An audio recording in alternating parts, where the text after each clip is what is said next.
The confession did not arrive like a thunderclap, shattering the peace with a violent roar. It landed softly, almost gently, in the quiet space between one breath and the next, a single, poisonous feather, drifting down to taint everything. Daniel was methodically drying a dinner plate, listening to his wife, Sarah, recount a minor frustration from her workday. Her voice, usually so animated, trailed off into a sudden, heavy silence. He looked up, and in her averted gaze and trembling hands, he knew something was terribly wrong, long before she spoke the words. "There's something I need to tell you," she began, her voice a fragile whisper that seemed to suck all the air from the room. The words that followed, "I slept with someone else," were spoken so quietly, yet they detonated with the force of a tectonic plate shifting beneath their home. The plate in Daniel's hand suddenly felt impossibly heavy, a piece of their shared life that was about to shatter. The world he knew, stable and predictable, had just ceased to exist. He stood motionless in the warm glow of the kitchen, a cheap ceramic plate in one hand and a damp dish towel in the other, frozen in the exact moment that would forever divide his life into a definitive before and a desolate after. The betrayal was so colossal, so antithetical to the entire 8-year foundation of their marriage, that his mind simply refused to process it as reality. This is the story of that single, shattering moment, but more importantly, it is the story of the long, painful dawn that followed the endless night and the unexpected discovery that the deepest wounds, when tended, can become the source of our greatest strength. This journey through the wreckage of a broken heart is a testament to the resilience of the human spirit. It is for anyone who has ever felt the ground give way beneath them and had to learn how to stand up again, not on the old familiar ground, but on a new landscape of their own making. Stay with this story to see how the agony of betrayal, in its own cruel and transformative way, can meticulously rebuild a person into someone stronger, wiser, and more whole than they were before. Before that fatal Tuesday evening, Daniel's life with Sarah had been the bedrock of his world, his safe harbor. He was a man who found profound comfort in stability, in the quiet, interlocking routines of a shared life, the way they read different sections of the newspaper on Sunday mornings, the unspoken agreement about who would cook and who would clean, the easy intimacy of knowing another person's rhythms as well as your own. He had built his entire adult identity around their partnership. He had believed in their trust, with a certainty that, in retrospect, would feel like a staggering act of foolishness. It was not a hope or a wish. To him, their fidelity was a law of nature, as fundamental and reliable as gravity. He trusted Sarah with his vulnerabilities, his dreams, and the quiet, unspoken fears that men often keep hidden. He had handed her the blueprint to his soul, never once imagining she would use it to build a fire. Just last month, they had taken a trip to the coast, a spontaneous weekend getaway to celebrate a small promotion he'd received. He carried a vivid, sun-drenched memory of watching her on the beach as the tide came in, her hair whipping in the salty wind, her laughter so pure and joyful that it seemed to merge with the sound of the waves. He had felt a surge of such perfect, unadulterated contentment, a feeling of being exactly where he was meant to be in the universe. Now that beautiful memory had been retroactively poisoned, transformed from a source of comfort into an instrument of torture. Had she been thinking of the other man then? Was her laughter a performance? Every shared moment, every inside joke, every loving glance was now suspect, tainted by the new, horrifying knowledge of her deceit. Her confession did not just ruin their future, it had launched a successful invasion of their past, conquering and corrupting everything he had held sacred. Back in the suffocating quiet of the kitchen, the sound of the running faucet seemed to roar in his ears. He forced his limbs to move, placing the plate down on the granite countertop with a slow, deliberate precision, as if a single sudden movement would cause him to physically disintegrate. "What did you just say?" he asked, his voice a strained, unfamiliar whisper. He needed to hear the words again, a masochistic impulse to ensure this nightmare was real. Sarah still refused to meet his eyes, her gaze fixed on her hands as they methodically tortured a paper napkin on the kitchen table. She repeated the confession, her voice still quiet but now stripped of its earlier fragility, leaving only the cold, hard fact. "I slept with someone else, Daniel." This time the words were not a shock, but a confirmation, the final nail being hammered into the coffin of their marriage. Then came the brutal, clumsy details, each one a fresh twist of the knife. It was a colleague from her office, a man he had met once at a holiday party and disliked on instinct. It had happened on a recent work trip to Chicago, a trip she had claimed was exhausting and lonely. The lies were so casual, so seamless, that he felt a wave of dizziness at her capacity for deception. She offered the pathetic, useless addendum that it had only happened one time, as if the frequency of the betrayal was the point. As if a single act of profound infidelity could be quantified and somehow minimized. This detail, meant perhaps to soften the blow, only served to insult his intelligence, highlighting her failure to grasp the cataclysmic nature of what she had done. The feeling of utter foolishness was overwhelming. He was the trusting husband, the naive man who believed in the sanctity of his vows. He had been living in a carefully constructed play, and he was the only actor who hadn't known his lines were part of a tragedy. The life he thought was real was a fiction she had authored, and he was its most pathetic character. He finally understood that the woman standing before him, weeping with what he now recognized as the tears of self-pity, not remorse, was a stranger. The Sarah he had married, the woman he had built a life with, either had never truly existed or had died somewhere along the way without him noticing. This person was someone else entirely, someone capable of a betrayal he could not comprehend. Without another word, he turned and walked out of the kitchen. He did not slam the door or raise his voice. He simply retreated, moving through the house that no longer felt like his own until he reached the spare bedroom. He closed the door softly behind him, creating a fragile barrier against the wreckage of his life, a temporary shelter from the stranger who was still sitting at his kitchen table. That first night was a masterclass in psychological torment. Sleep was an impossible fantasy. He lay perfectly still on the unfamiliar guest bed, staring at the ceiling, while his mind raged. He was trapped in a feedback loop, the same horrifying scene playing over and over. The quiet kitchen, her downcast eyes, the soft, devastating words of her confession. The phrase, "I slept with someone else," became a relentless mantra, each syllable a tiny, sharp stone being thrown against the fragile window of his sanity. He tried to think of anything else, to focus on his breathing, to count sheep.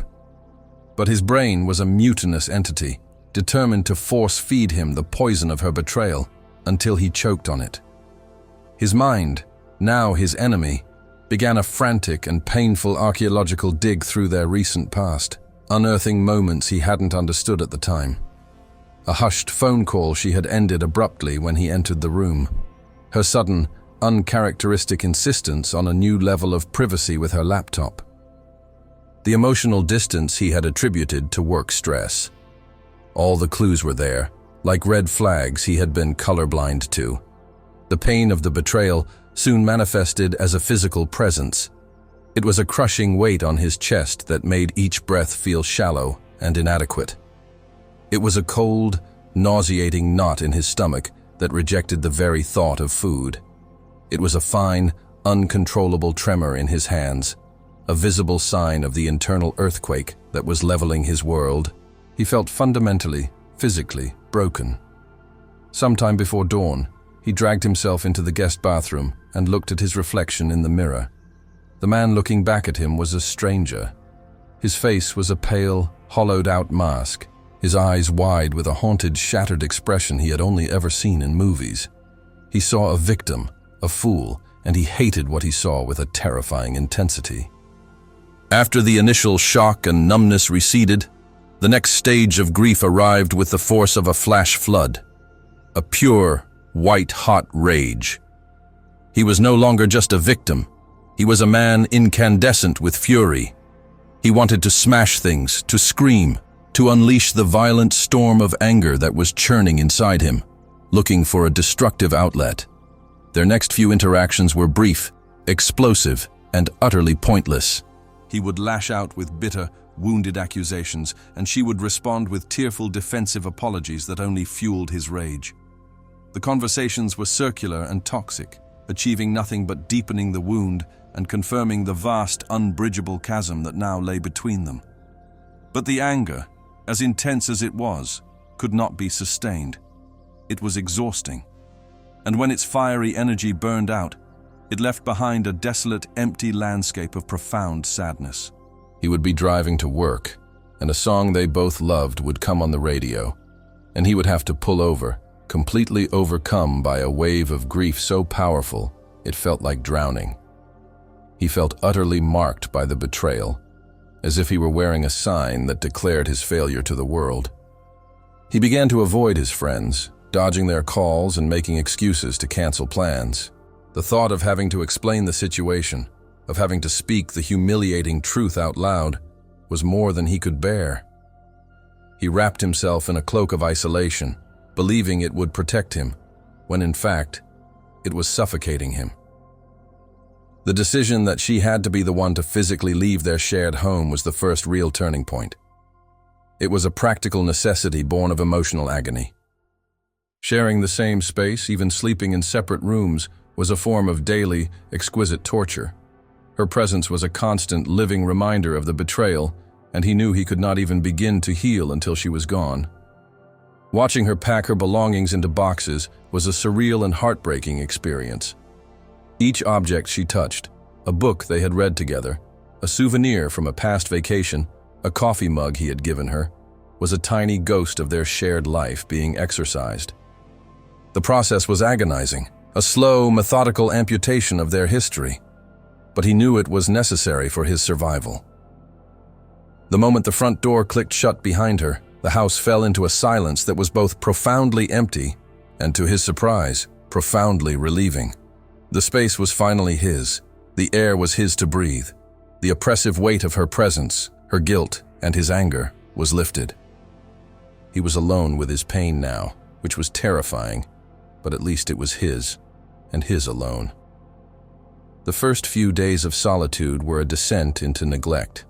The house grew messy, dirty dishes piled in the sink, and he subsisted on takeout food and whiskey. He wallowed in his misery, allowing the pain to consume him, believing on some level that this was what he deserved. It was a dark, self-destructive impulse, born of shame and a shattered sense of self.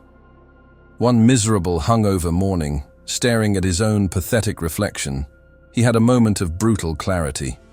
He could let this destroy him. He could allow Sarah's actions to turn him into this bitter, broken man, a permanent resident of this squalid kingdom of pain.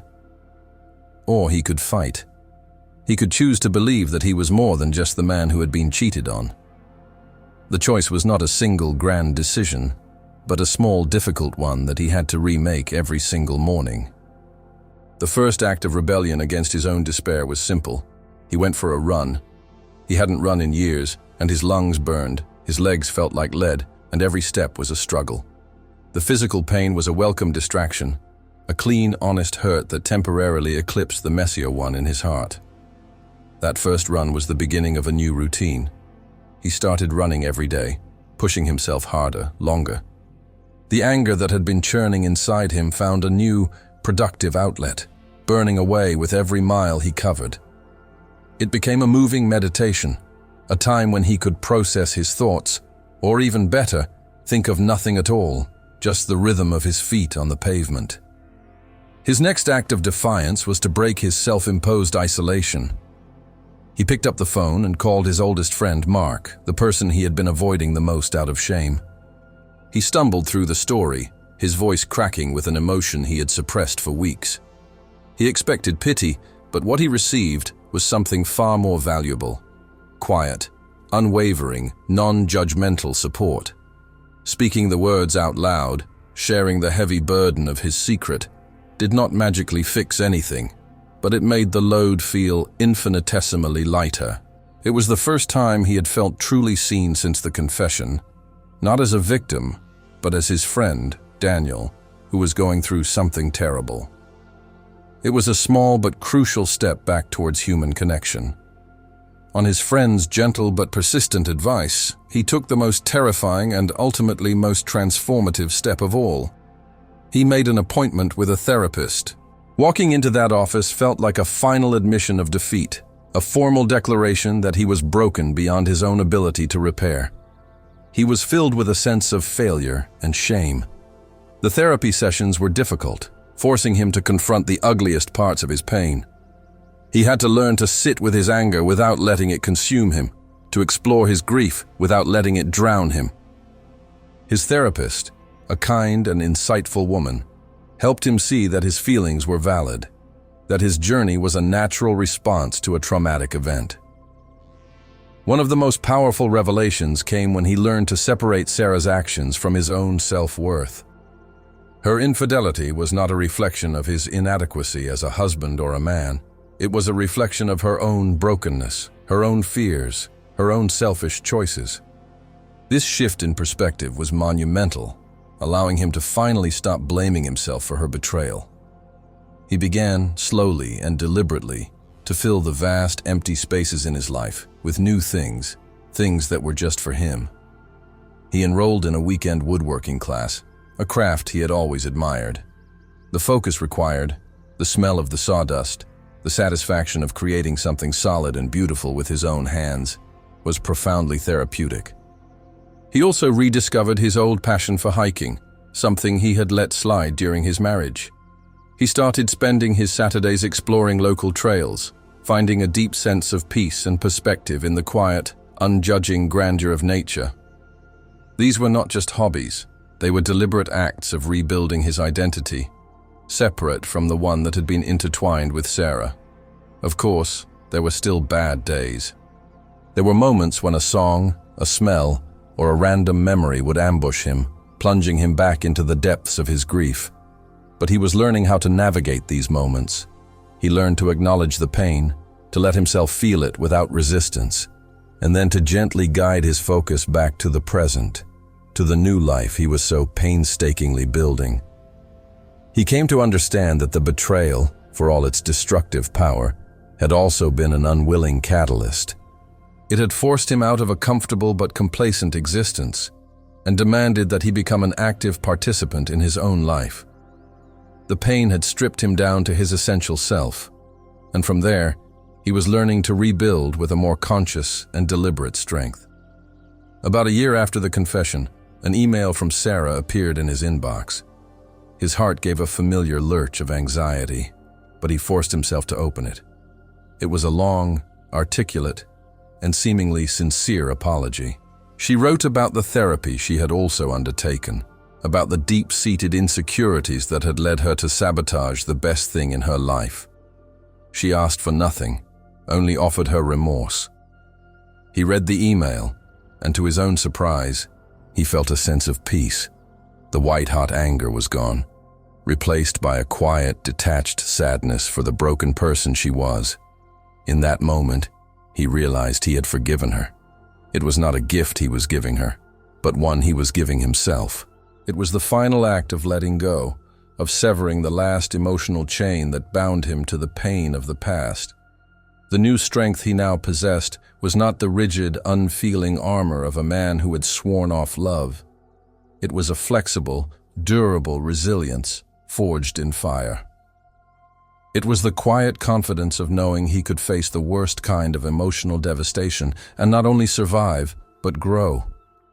It was the profound understanding that his happiness and his worth were generated from within, not bestowed upon him by another. 2 years to the day after the confession, Daniel found himself standing on that same stretch of coastline where he had once felt such perfect contentment. He stood at the edge of the water, breathing in the salty air. The memory of that happy day with Sarah was still present, but it was like looking at a faded photograph in an old album. It was a part of his story, but it no longer defined the entire book. He looked out at the vast, endless horizon, at the waves that continually crashed, receded, and returned, and he felt a kinship with their relentless persistence. He had been crushed, pulled under, and battered against the rocks, but he had not been destroyed. He had endured, and he had returned to the shore, not as the same man, but as someone stronger, someone whole, someone free.